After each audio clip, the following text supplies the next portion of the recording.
Pertemuan. Aliran darah Nara seakan terhenti. Irama jantungnya seketika berdentam keras saat manik matanya menangkap tubuh pemuda tinggi yang berdiri dari kejauhan di antara banyaknya tamu undangan. Penampilannya, pesonanya, wajah tampannya yang mencolok membuat manik mata Nara menjadi teralihkan pada pemuda itu. Seorang lelaki yang tidak ingin dia temui dan ia lupakan.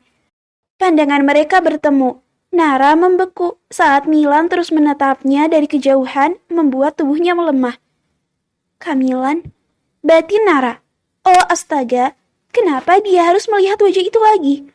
Untuk beberapa saat, Nara mematung hingga suara lantunan musik kembali menyadarkan jika kini gilirannya yang menyanyi.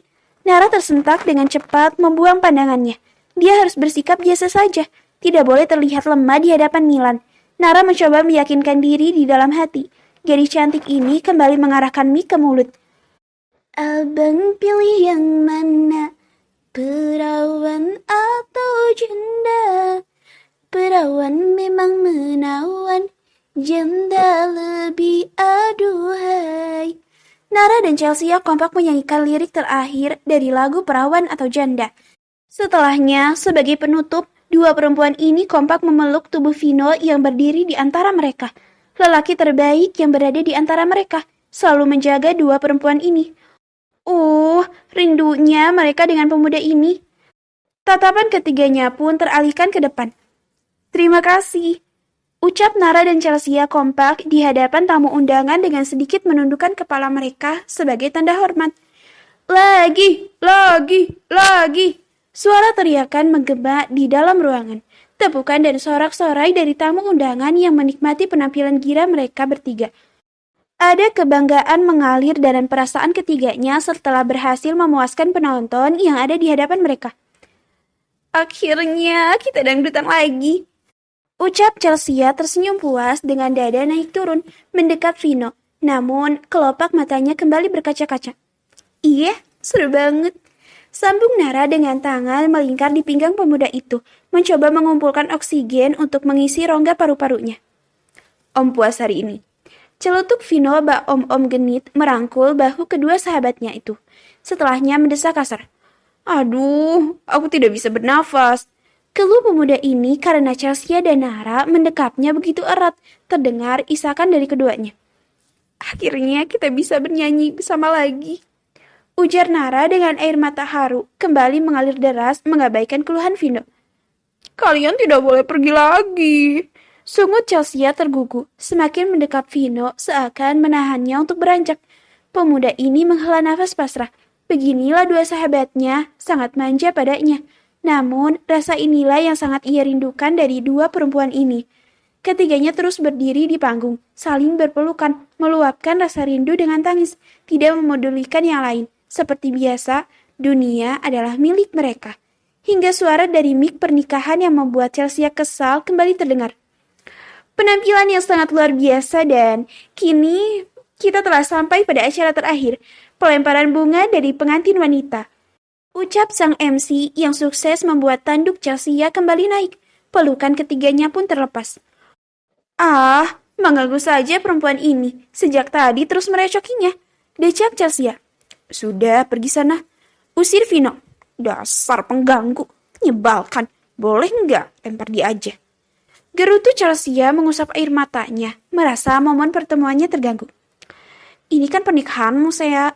Tambah Nara juga mengusap pipinya. Gara-gara kalian aku menikah dengannya, protes Chelsea dengan bibir mengerucut. Kembali air mata itu jatuh. Dia laki-laki baik, saya. Hanya dia yang mau menjadikanmu istrinya. Canda Vino sembari mengusap pipi Chelsea. Vin, protesnya. Kau sangat beruntung menikah dengannya. Tambah Nara. Iringan pengantin telah menunggu Chelsea untuk turun dari panggung. Ayo pengantin wanita, salah MC. Sudah, pergilah. Chelsea bercek kesal. Baiklah. Chelsea lalu melangkah bersama dengan orang yang memegang gaun pengantinnya untuk membantunya berjalan. Lalu kembali berbalik. Oh iya, ingat, besok kita harus bertemu di tempat Pak Joko. Teriak Chelsea pada dua sahabatnya. Nara dan Vino kompak mengangguk. Awas kalian tidak datang. Mata Chelsea memicing dengan nada mengancam. Iya. Kompak, Nara dan Vino menatap malas. Mereka bertiga telah turun dari panggung.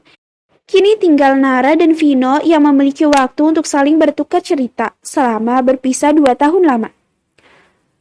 Kau kemana saja selama ini, Vin? Sosor Nara lebih dulu dengan raut wajah penasaran. Vino menarik kedua sudut bibirnya, menatap gemas wajah perempuan yang ada di sampingnya, yang semakin cantik, membuat perasaannya berbunga. Hingga saat ini, hati Vino masih berdesir hebat jika berhadapan dengannya. Ya, Nara masih menjadi pemilik hatinya. Vin, sentak Nara saat melihat Vino hanya diam terpaku menatapnya. Pemuda ini menjadi salah tingkah, mencoba menenangkan debaran jantungnya. Oh iya, bagaimana kabar ibu dan Nana? Tanya Vino mengalihkan pembicaraan, tak ingin membahas hidupnya. Mereka baik-baik saja, jawab Nara dengan ceria. Tangan Nara lalu menggandeng tangan Vino.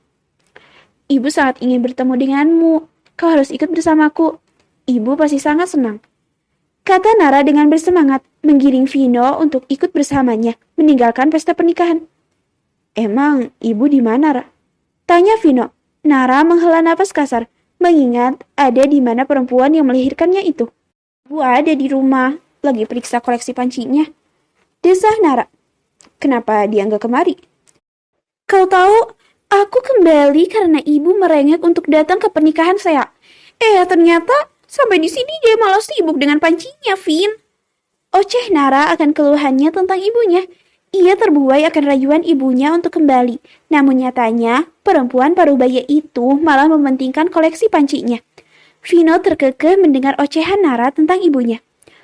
Kau tahu, selama 2 tahun dia terus memikirkan pancinya. Nara memasang wajah memberengut. Ibu benar-benar tidak berubah, masih suka panci. Ujar Vino.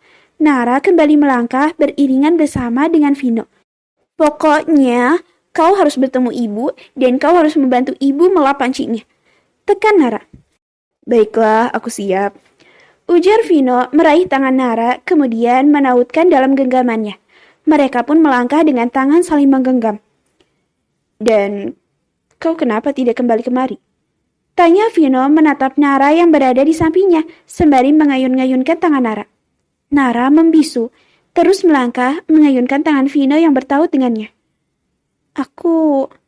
Ucapan Nara terhenti saat merasakan ada sesuatu yang aneh pada tubuhnya.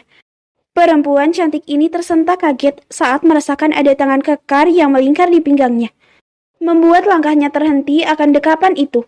Vino yang melangkah seirama dengan Nara sama terkejutnya seperti perempuan itu. Iris mata Vino mengarah pada seseorang yang berdiri di belakang Nara. Milan. Ucap Vino yang melihat Milan memeluk Nara dari belakang. Nara yang terus mengeliat mencoba membebaskan tubuhnya dari dekapan itu.